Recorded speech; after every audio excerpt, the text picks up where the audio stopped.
अस्सलाम वालेकुम dear student. आज हम अपना लेक्चर नंबर स्टार्ट करने लगे 2 जनरल मैटर टीचिंग का। उसका नेम है टीचिंग एज अ प्रोफेशन।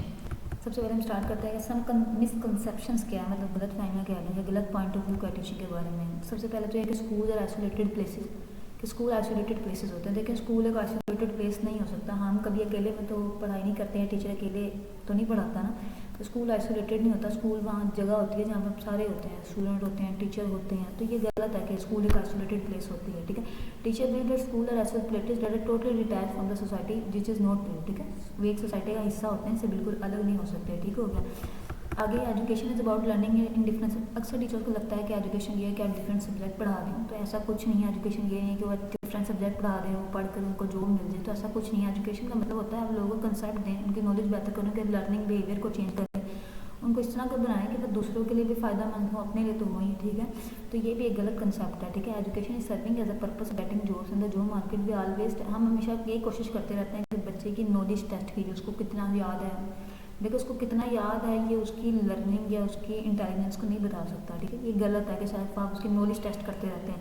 हो सकता है उसमें ज़्यादा क्रिएटिविटी हो दूसरे स्टूडेंट से, तो ये यहाँ पे टीचर गलत होते हैं। ठीक है, learning is exploring different subjects, अभी ये ऊपर ही देखा है कि एजुकेशन इज अबाउट। ठीक है, अकॉर्डिंग टू फैरेज इनफैक्ट ना knowledge is created when we act on reflect. जब अगर हम कोई एक्ट करते हैं रिफ्लेक्ट, ऑब्वियसली जब देखें हम कोई काम करने लगे तो उसमें कुछ ना कुछ न्यू निकल आता है, तो वो भी आपके लिए एक नॉलेज होती है कि लर्निंग ही होती है। नॉलेज अबाउट अगर डिफरेंट फैक्ट्स के बारे में नॉलेज कहते हैं तो स्ट्रैटिफाइड नॉलेज कहते हैं। Your objective knowledge has its own important, इसको स्टैटिक फैक्ट्स कहा जाता है। लर्निंग सिर्फ स्टैटिक फैक्ट्स को एक्सप्लोर करना नहीं है, नॉलेज को एक्सप्लोर करना भी है। ठीक हो गया। अगर कहते हैं ड्रामाज और डिबेट जो होते हैं एक्स्ट्रा को करिकुलर एक्टिविटीज है, मतलब इसको एडिशनल समझा जाता है कि जो बच्चे डिफरेंट एक्टिविटीज़ में हिस्सा लेते हैं, डिबेट्स करते हैं या स्पीचेज में लेते हैं, ड्रामा करते हैं, तो इसे एक्स्ट्रा समझा जाता है, लेकिन इसको एडिशनल असेंशियल नहीं समझा जाता। लेकिन ये भी असेंशियल ही है कि जब स्टूडेंट जो है वो घर से स्कूल जाता है तो वहाँ पे डिफरेंट चीज़ें लर्न करता है, लोगों के साथ उठना बैठना, इंटरेक्ट होता है ना सोशली, दोस्तों से मिलना, बातचीत करना, उस तरीके का रहता है कि उसने सोसाइटी में कैसे रहना है, मूव कैसे करना है। ठीक है, बात कैसे करनी है, ये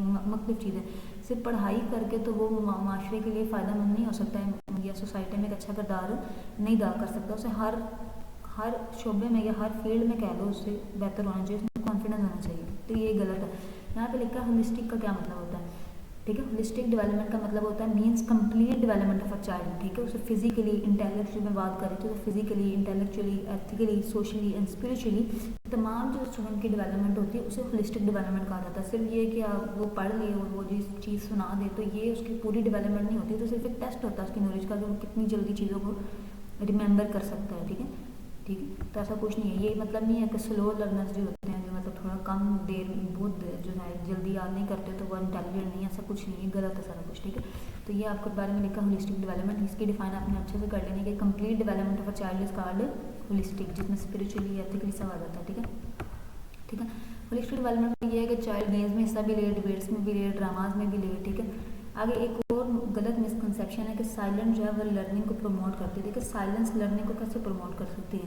जब स्टूडेंट क्लास में आते हैं तो टीचर भी उनसे बात करती है, सिर्फ टीचर ही बात करती रहे, स्टूडेंट कोई बात ना करें, आपस में ना कोई बात करें, तो वो किस तरह उनकी लर्निंग होगी। मतलब अक्सर टीचर कह देते हैं कि आप बिल्कुल ही बात ना करें, बिल्कुल ही अलाउ नहीं होता बात करना, लेकिन बात करना अच्छा है कि जब आप ड्यूरिंग द लेक्चर तो बात करना बेहतर है ना, कि जब टीचर पढ़ा रहा हो उसके बाद स्टूडेंट को टाइम देना चाहिए कि वो जो उन्हें नहीं समझ आया वो उनसे पूछ सकें।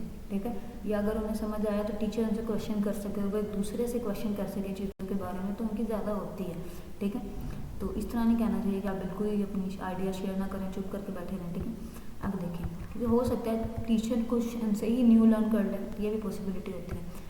आगे एक चीज़ है कि टीचिंग एन आर्ट और साइंस है। Idea of teaching is an art was developed by William James in 1981। उसका कहना था कि टीचर एक आर्ट की तरह मतलब क्रिएट करता है। ठीक है, उसके अकॉर्डिंग तो टीचर एक आर्टिस्ट है तो इमेजिनेटिव भी हो सकता है, इनोवेटिव भी हो सकता है, लेकिन एक वो कह रहे हैं कि इस जो कंसेप्ट है इसमें एक ड्रॉबैक था। वन पॉलिसी मेकर जो पॉलिसी बनाने वालों ने कहा कि टीचिंग एक आर्ट है, टीचिंग बोर्न टीचर्स होते हैं। लेकिन बोर्न टीचर्स कैसे हो सकते हैं, टीचिंग तो लर्निंग से आती है ना वक्त के साथ साथ। If teacher are born artist then we actually deny the importance of professional organization और ट्रेनिंग्स।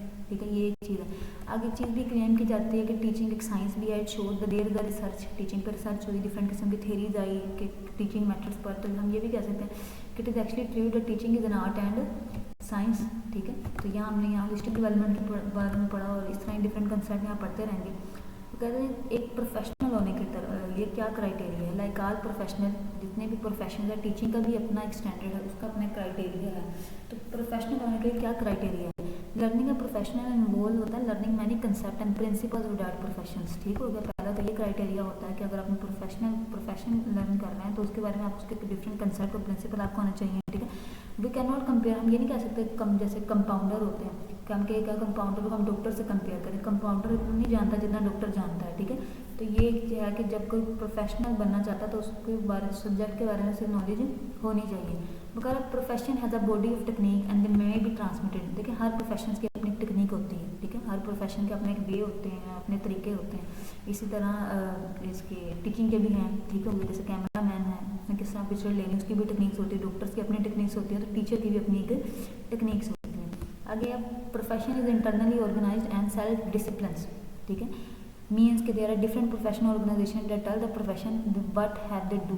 ठीक है। क्योंकि बहुत से होते हैं जब ट्रेनिंग दी जाती है कि जी आपने अपने प्रोफेशन में ऐसे बिहेव करना। सेल्फ डिसिप्लिन होते हैं means that the profession are ethically bound, क्योंकि हर प्रोफेशन के अपने रूल्स होते हैं जिनको फॉलो करके वो डिसिप्लिन क्रिएट करते हैं। ठीक है। Profession has a social function. ठीक है। अगर दो occupation are called profession with, देखो सोशल फंक्शन से क्या मुराद है। अब प्रोफेशन तो उसे कहेंगे ना जिसकी लोगों की ज़रूरत होगी। अब जो लोगों की चीज़ की ज़रूरत ही नहीं है आप उसे प्रोफेशन तो नहीं कह सकते। ठीक है। तो कहना दो occupation are called profession which the people need that people can not survive without that profession. जैसे डॉक्टर हो गया, टीचर हो गया, तो ये सोसाइटी की नीड्स हैं, तो ये एक प्रोफेशन है। तो सोसाइटी की नीड नहीं है वो प्रोफेशन तो नहीं ना हुआ। तो ये प्रोफेशनल के कुछ क्राइटेरिया हैं। ठीक है। प्रोफेशनल इंटरडिपेंडेंस और ऑटोनॉमी को भी अलाउ करती है। ठीक है। कि जहाँ पे लोग डिसीजन ले सकें। ठीक है। अब यहाँ पे एक बात कहेंगे कि how can teaching be considered as a profession. Teaching को आप एक प्रोफेशन कैसे कंसिडर कर सकते हैं, क्योंकि ऊपर जो हमने पढ़ा, जो हमने 6 चीज़ें पढ़ी हैं, ये हमने देखा कि प्रोफेशनल और को क्या क्राइटेरिया है। ठीक हो गया। आगे है टीचिंग कैसे प्रोफेशन समझी जाती है। ठीक है। Concept and principles in teaching profession. लेकिन टीचिंग भी एक प्रोफेशन है, पूरी एक बीएड पढ़ाई जाती है जिसमें तमाम बताया जाता है कि आपने टीचिंग कैसे करनी है। ठीक है। आपकी टेक्निक क्या होनी चाहिए। बीएड की जो एक करिकुलम इसीलिए बनाया गया क्योंकि जितनी भी प्राइवेट देखें प्राइवेट सेक्टर है वहाँ पे आपको कहते हैं कि उन्हें बीएड चाहिए। ठीक है। प्राइवेट कह रही हूँ, जो गवर्नमेंट के सेक्टर होते हैं बीएड कहते हैं कि पता होना चाहिए कि टीचिंग क्या है, उन्हें टीचिंग की समझ होना चाहिए, क्योंकि जितना उन्हें टीचिंग के कंसेप्ट या उनकी टेक्निक्स पता होंगी वो अपने स्टूडेंट को उसी तरह गाइड कर सकते हैं एज़ कम्पेयर टू वो टीचर जो ये करिकुलम पढ़कर नहीं आएगा। लेकिन हमारे पाकिस्तान के मामला तो कुछ और है। खैर, टीचिंग लर्नड बाय टीचर्स। ठीक है। हर प्रोफेशन की अपनी टेक्निक होती है। जैसे मैं अभी 2 मिनट पहले ये कह रही थी, तो इसी तरह इसकी भी टेक्निक्स होती हैं। तो टीचिंग की क्या टेक्निक्स होती हैं। हम तो यहाँ पर हमारे जो मुल्क है यहाँ पर तो 10वीं की पढ़ कर टीचर आ जाती है पढ़ाने, लेकिन उसको टेक्निक्स नहीं पता होती है अपने स्टूडेंट्स के लिए। ठीक है। तो स्टूडेंट को कैसे मोटिवेट करना ये भी एक टेक्निक है। ठीक है। You can motivate children by motivating strategies, different किस्म की आपकी टीचिंग स्टाइल आना, ये भी एक आपकी टेक्निक होनी चाहिए। इस टीचिंग इंटरनली ऑर्गेनाइज, ऑब्वियसली ये भी ऑर्गेनाइज है, ये प्रोफेशन है, तो इसके लिए भी ट्रेनिंग्स हैं, इसके लिए भी डिसिप्लिन मौजूद है। ठीक है। इसके लिए भी वर्कशॉप मौजूद है। Teaching as a social function, obviously teaching की सोशल फंक्शन है। सोशल फंक्शन अभी डिस्कस किया था। ठीक है। कि जिस प्रोफेशन की लोगों को ज़रूरत है वो सोशल फंक्शनिंग ही होगी। Teaching in Pakistan have individual autonomy और नॉट, मतलब ऑटोनॉमी कहते हैं इंडिपेंडेंसी को, कि पाकिस्तान में टीचर्स इंडिपेंडेंट है या नहीं है। कि पाकिस्तान में टीचर्स इंडिपेंडेंट इस लिहाज से नहीं है कि वो करिकुलम डिसाइड कर सकते हैं, मतलब वो ये डिसाइड नहीं कर सकते कि उनके स्टूडेंट ने क्या पढ़ना है। ये पहले से ही मिनिस्ट्री जो है एजुकेशन की वो ही आपको करिकुलम देती है, टीचर्स को भी स्टूडेंट्स को भी, और टीचर वही पढ़ाते हैं। ठीक है। या उनको ट्रेनिंग दी जाती है, लेकिन उनसे मशवरा नहीं लिया जाता इस बारे में, लेकिन लेना चाहिए आई थिंक, क्योंकि टीचर्स को ज़्यादा पता होता है। ठीक है। इस बारे में उनकी नहीं रह ली जाती। ठीक है। आगे देखें बट फ्यूचर्स रियली। ठीक है। तो करिकुलम जो है वो मिनिस्ट्री ऑफ एजुकेशन ही बनाती है। ठीक है। और करिकुलम स्कूल और टीचर को भेज दिया जाता है और फर्दर उनको जो है वही करिकुलम टीच करते हैं। ठीक है। अब करिकुलम क्या होता है ये तो आपको पता ही होगा। करिकुलम ये है कि जी आपकी जितनी भी एजुकेशन में एक्टिविटीज़ हैं, सिर्फ सिलेबस और कोर्स नहीं, तमाम चीज़ें जो आपकी पूरी एजुकेशन टाइम में, मतलब एक टाइम मेरा 1 ईयर का है तो 1 ईयर में मैं क्या पढ़ूंगी क्या नहीं पढ़ूंगी। ठीक है। मेरे स्टूडेंट क्या लर्न करेंगे, किस एक्टिविटी को लर्न करेंगे, तो सारा करिकुलम में डिसाइड करता है, करिकुलम नहीं होता। आगे but future really need to learn. Future teachers को क्या चीज़ें लर्न करनी चाहिए। Need to develop a belief, we constantly need to upgrade our knowledge. ठीक है। क्योंकि हमें बिलीफ होना चाहिए, हमें कंस्टेंटली नॉलेज को अपग्रेड करना चाहिए, इसी तो हम चेंज लेकर आ सकेंगे। Foundation of education. ठीक है। अब यहाँ पे लिखा हुआ है कि जी what future teacher actually need to learn, you need to develop a believe that, ठीक है। ये सारा जो है फाउंडेशन ऑफ एजुकेशन, ठीक है।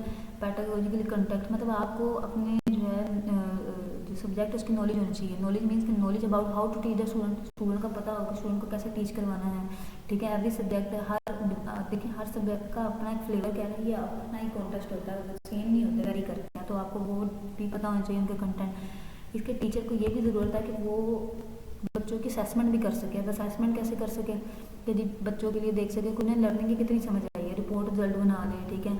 ये सारा कुछ कर लें, डिफरेंट किस्म के टेस्ट यूजेस कर लें उनसे, ताकि वो पता कर सके, एवेल्यूएट कर सके अपने स्टूडेंट की लर्निंग, ठीक है।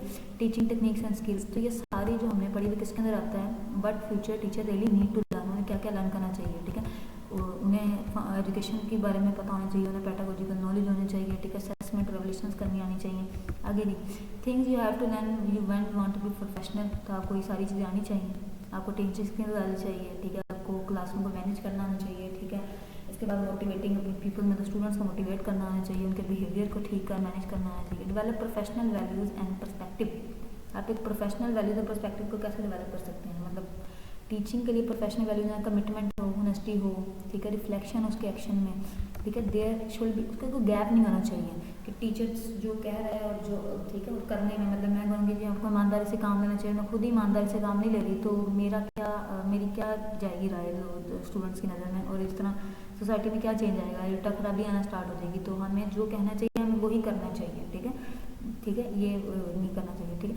आगे there should be no gap in what teachers से, एंड यहाँ पे इतना ही। आगे हम रिफ्लेक्शन, जो लास्ट वाली बात है, ये हम अगले चैप्टर में जो भी डिस्कस करेंगे, लेक्चर नंबर 3 में इंशाल्लाह। अगर आपका कोई सवाल हो तो आप कमेंट कर सकते हैं। इसके अलावा अगर आपको वीडियो पसंद आई है तो लाइक करें, शेयर एंड सब्सक्राइब करें। अल्लाह।